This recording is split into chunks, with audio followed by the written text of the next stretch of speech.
রাজ্যকে সুসম্পন্ন করে।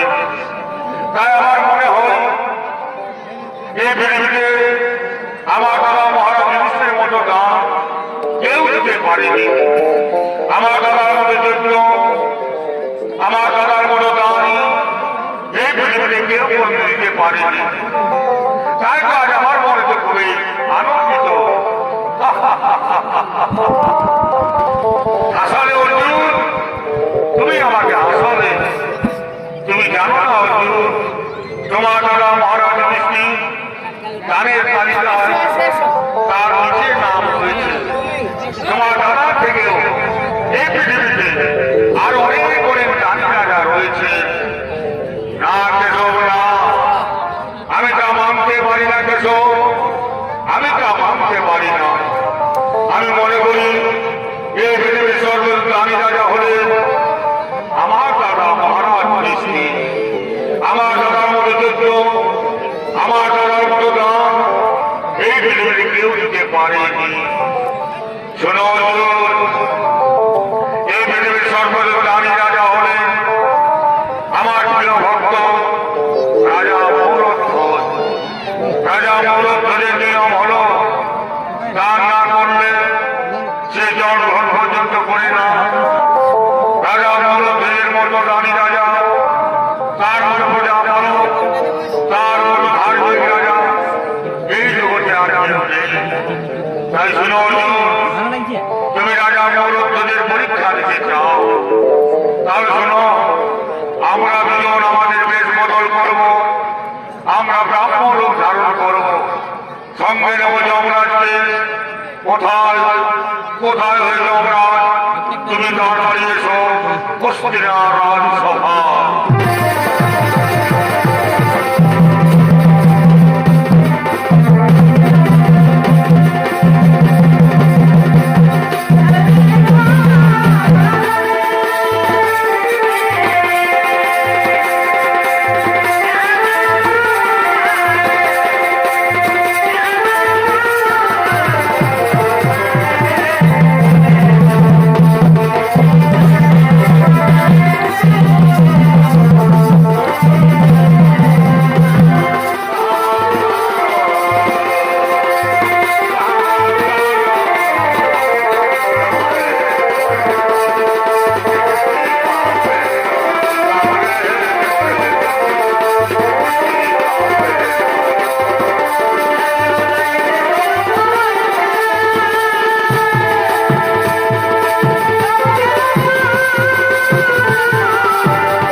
পরীক্ষা নিতে হবে। তাই জন্য আমরা তিনজন চলে যাব রাজা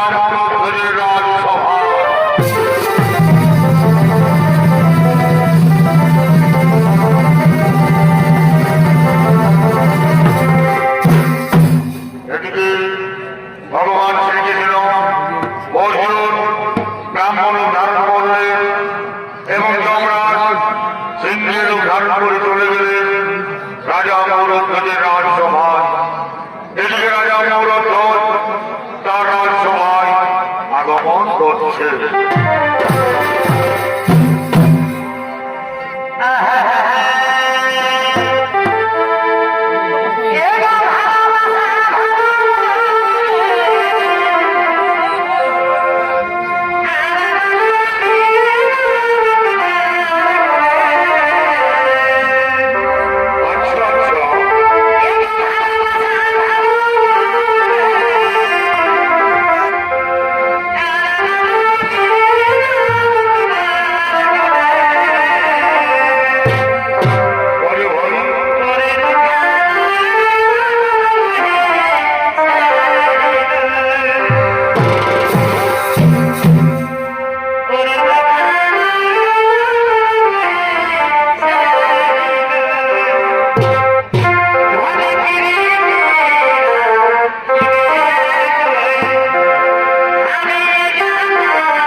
মহাদেব মাঝি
কোথায় আমার মন্ত্রী সেনাপতিগণ, তোমরা তাড়াতাড়ি এসো আমার রাজসভায়।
দীক্ষা দাও, দীক্ষা দাও। আসুন, আসুন ব্রাহ্মণগণ, আপনারা আমার অতিথি, আমার রাজসভায় কি বাড়িতে আগমন করেছে। শুনো রাজা, আমরা 7 দিন দীর্ঘ ভ্রমণ করেছি, আমরা খুবই ক্ষুধার্ত। তোমরা রাজ দরবারে আমরা কিছু খাবার খেতে চাই। আমরা শুনেছি তুমি একজন মহাদানী, তুমি নাকি দান না করলে জোর পর্যন্ত করে নাও। আমরা তোমার কাছে কিছু দান চাইতে এসেছি মহারাজ। বলুন, বলুন ব্রাহ্মণগণ, কিবা এত আগমন আমার রাজ দরবারে, আপনার কি দান পেলে আজ আমার কাছে আনন্দিত হবে। শোনো রাজা, তুমি দেখছো আমার এই সিংহরি 7 দিন কিছু খাবার পাইনি। তাই তুমি প্রথমে আমাদের সিংহের খাবারের ব্যবস্থা করো, তারপর তুমি আমাদের খাবারের ব্যবস্থা করবে। হে হে ব্রাহ্মণগণ, আপনারা কোনো চিন্তা করবেন না। আপনাদের সিংহের জন্য আমি সঙ্গে সঙ্গে খাবারের ব্যবস্থা করছি। আপনারা আসুন, আসন গ্রহণ করুন। শোনো রাজা, আমাদের সিংহ অন্যান্য সিংহের মতো মাংসাহারী, তাই তুমি আমাদের সিংহের জন্য মাংসের ব্যবস্থা করো রাজা। ঠিক আছে ব্রাহ্মণগণ, আপনারা কোনো চিন্তা করবেন না। আপনাদের সিংহের জন্য আমি সঙ্গে সঙ্গে মাংসের ব্যবস্থা করছি। আপনারা বসুন। শোনো রাজা, তুমি আমাদের সিংহের জন্য পশু হত্যা করবে নাকি তোমার প্রজাদেরকে তুমি হত্যা করবে? না না ব্রাহ্মণগণ, আমি পশু হত্যা করব না। পশু হত্যা মহাপাপ। আমি আমার প্রজাদেরকে হত্যা করব না, কারণ আমার প্রজা আমার পুত্র তুল্য। আমি আমার প্রজাদেরকে হত্যা করব না। তাহলে বলো রাজা, তুমি কেমন ভাবে আমাদের সিংহকে মাংস খাবার পরিবেশন করবে? ও ব্রাহ্মণগণ, আমি আমার নিজের দেহের মাংস কেটে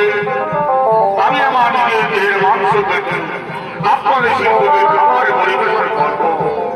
শোনো রাজা, তুমি বৃদ্ধ রাজা, তোমার মাংস আমাদের সিংহ খেতে পারবে না। আমাদের সিংহ খাবে শিশুর মাংস।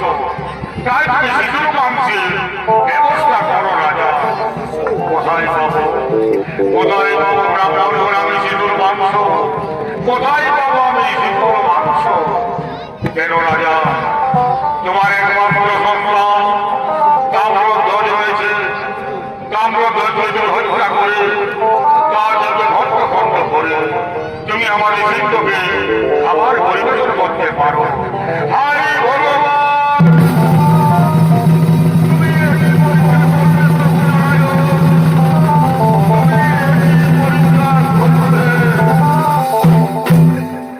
আমার একমাত্র সন্তান তাম্রধ্বজ, যার বয়স মাত্র 6 বৎসর, তাকে নিজের হত্যা করে তার চোখে খণ্ড খণ্ড করে এই সিংহকে খাবার পরিবেশন করতে হবে।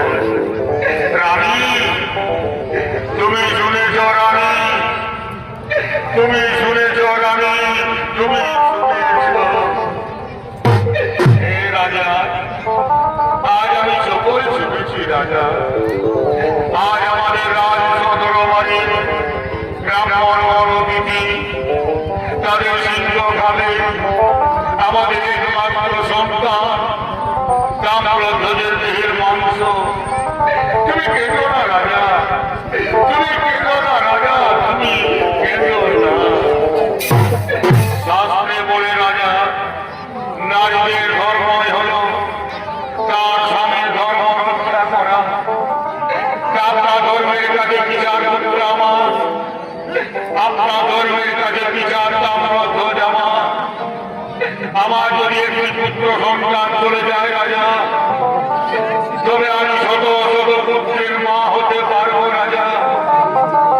কিন্তু তোমার যদি একবার ধর্ম চলে যায়, তোমার ধর্ম কোনদিন ফিরে আসবে না রাজা। তোমার ধর্ম কোনদিন ফিরে আসবে না। তাই আমি আমার স্বামীর ধর্ম রক্ষা করতে আমার একমাত্র সন্তান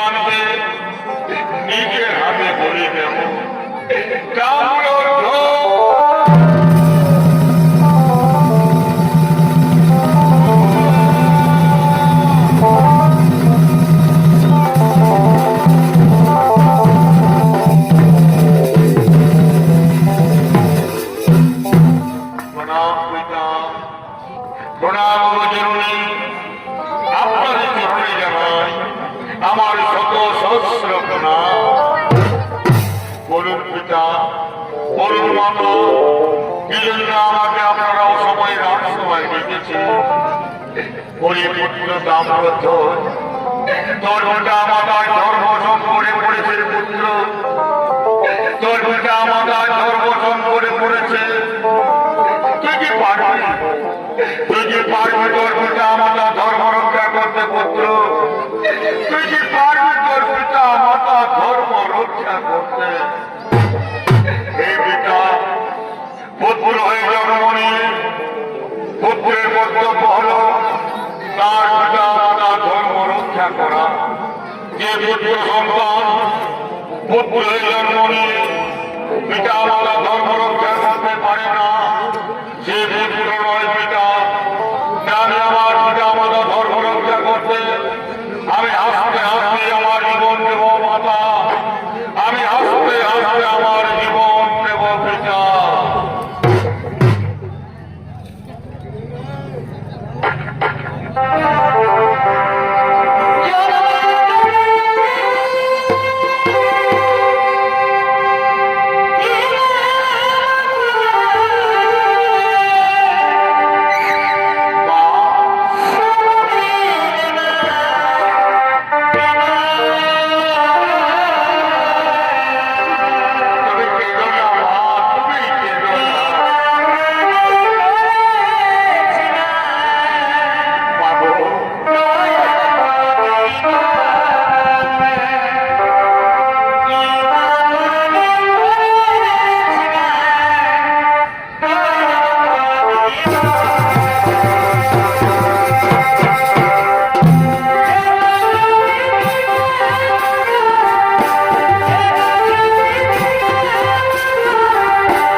পৃথিবীতে জন্ম দিয়েছি, আমার বুকে রক্ত খাইয়ে তাকে আজ আমি এত বড় করেছি, কিন্তু আজ আমার কাছে আমার স্বামীর ধর্মই বড়। তাই আমি আমার স্বামীর ধর্ম রক্ষা করতে আমার নিজের সন্তানকে নিজের হাতে বলি দেব। তার স্বামী তার উত্তর বাড়ি।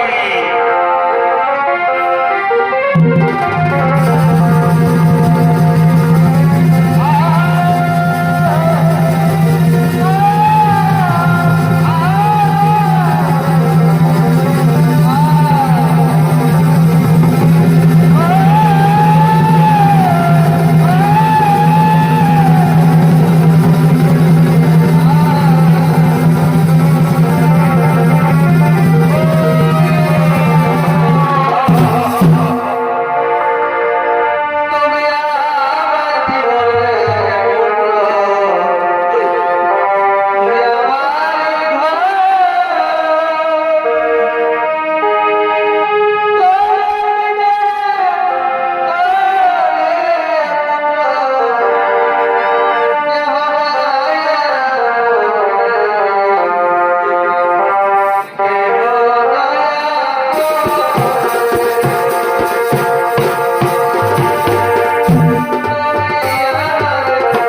খণ্ড করে তোমার কাছে এনে দিয়েছি। এবার তুমি এই মাংস খেয়ে নাও, এবার তুমি আমাদের ছেলের মাংস খেয়ে নাও। ওগো ব্রাহ্মণগণ, এইবার তো আমরা আমাদের একমাত্র সন্তানকে নিজের হাতে হত্যা করেছি এবং আপনাদের সিন্ধুকে ভক্ষণ করিয়েছি। এবার আমরা আমার রাজসভায় সেবা গ্রহণ করুন এবং আমাদের ধর্ম থেকে মুক্ত করে দিন, আমাদের ধর্ম থেকে মুক্ত করে দিন। শোনো রাজা, তুমি মহাপাপী রাজা, তুমি মহাপাপ করেছ, তুমি শিশু হত্যা করে মহাপাপ করেছ। তাই আপনি আমরা সেবা গ্রহণ করবো না, আমরা সেবা গ্রহণ করবো না। তবু ব্রাহ্মণগণ, আপনারাই তো বলেছিলেন আমাকে শিশু হত্যা করতে। আপনাদের তো আদেশে আমি আমার একমাত্র সন্তানকে নিজের হাতে হত্যা করেছি। তুমি কেন আপনারা আমার কাছে সেবা গ্রহণ করবেন না? কেন আপনারা আমার কাছে সেবা গ্রহণ করবেন না? শোনো রাজা, আমরা জানি না তুমি মহাপাপী, তুমি শিশু হত্যাকারী, তুমি শিশু হত্যা করে মহাপাপ করেছ। তাই আমি আমরা কোনোদিন সেবা গ্রহণ করবো না, আমরা নিজের গিয়ে ফিরে যাব, আমরা নিজের গিয়ে ফিরে যাব। হায় ভগবান,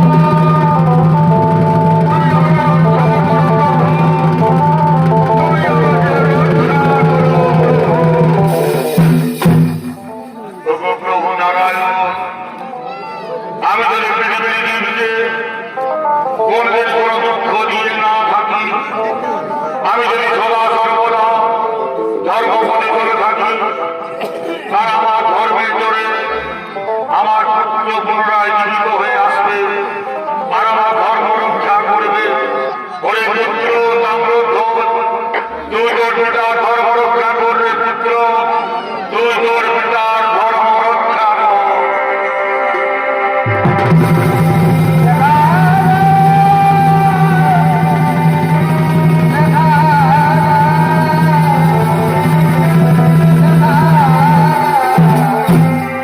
শান্ত হও, শান্ত রাজা মনোধ্বজ, শান্ত হও তুমি। এই যে তোমার পুত্র তাম্রধ্বজ, তার কিচ্ছু হয়নি। তোমার ধর্মের জোরে আমার ছলনায় তাম্রধ্বজ আজ জীবিত। যার তাম্রধ্বজ, তুই তোর পিতা মাতার কাছে চলে যা। আজ আমাদের পুত্র, আমাদের মুখে হয় বাবা, আমাদের মুখে হয়। শোনো রাজা, একদিন অর্জুনের মনে অহংকার জন্ম নিয়েছিল যে তার দ্বারা মহারাজ যুধিষ্ঠিরের মতো কালী রাজা এই জগতে আর কেউ নেই। তাই অর্জুনের অহংকার ভঙ্গ করতে আমি আর অর্জুন ব্রাহ্মণ রূপ ধারণ করেছিলাম। আজ যমরাজ সিংহের রূপ ধারণ করে তোমাকে আমরা পরীক্ষা করতে এসেছিলাম। তুমি সেই পরীক্ষায় আজ আমাদের কাছে জয়ী হলে, তুমি প্রমাণ করলে তোমার মতো দাদা এই জগতে আর কেউ নেই। তোমার মতো দাদা এই পৃথিবীতে কেউ কোনোদিন দিতে পারবে না। তাই তুমি আজ থেকে হলে পৃথিবীর সর্বশ্রেষ্ঠ দানবীর রাজা মৌরধ্বজ।